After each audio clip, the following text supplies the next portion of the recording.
lundi matin, centre d'entraînement de la Baumette à Angers.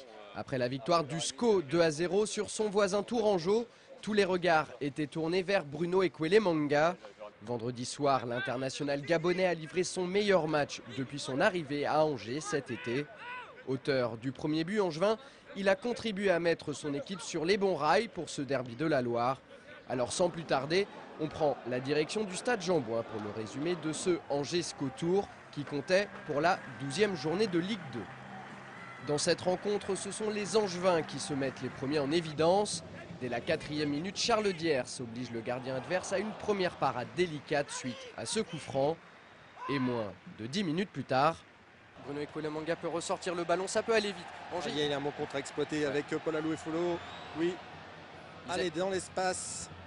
Avec un centre en première intention, et cette voilà, belle tête et le but. but. Quel beau but de Bruno Ekwelemanga sur ce centre de Jean-François Rivière. Le défenseur est parti de sa surface de réparation.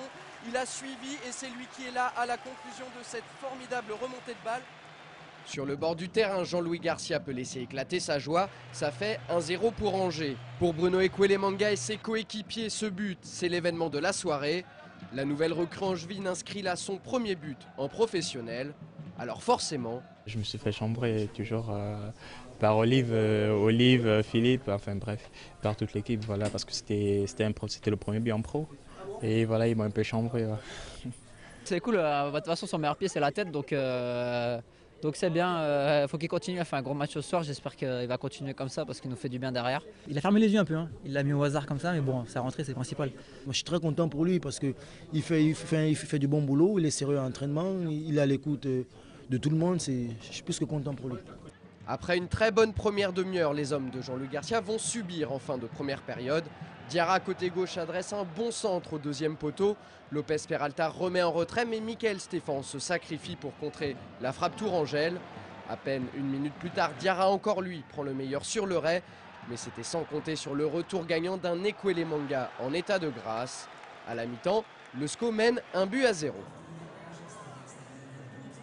Avec les débauches d'énergie qu'on a déployées au niveau des 30 premières minutes, ça fait que les gars ont eu un coup de moins bien. Ça c'est normal, ça arrive à tout le monde. C'est vrai qu'en deuxième mi-temps, tour aussi, je pense qu'ils ont dû se faire bousculer par leur entraîneur au vestiaire, donc ils sont revenus un peu remobilisés.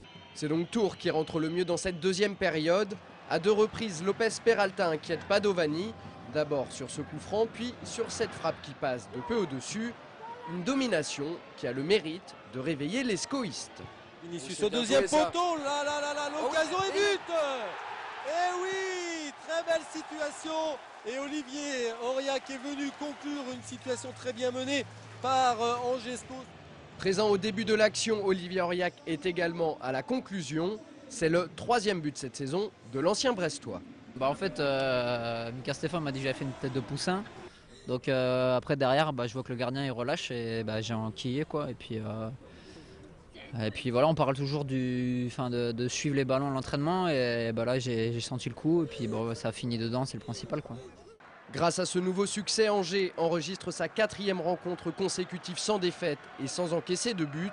En ce moment, on a l'impression que rien ne peut arrêter ce SCO-là. C'est surtout une énorme satisfaction parce que c'est le 4e très gros match consécutif avec une victoire certes difficile contre vraiment un très bel adversaire. Mais bon, le SCO, à l'issue d'une très grosse première demi-heure et un but magnifique, a su après relativement contrôler le match, même si on a souffert devant les assauts de cette équipe. Au classement, Angers est désormais 9e avec 17 points. Le SCO accuse 8 longueurs de retard sur le 3e Boulogne, mais en possède 6 d'avance sur le premier relégable Guingamp.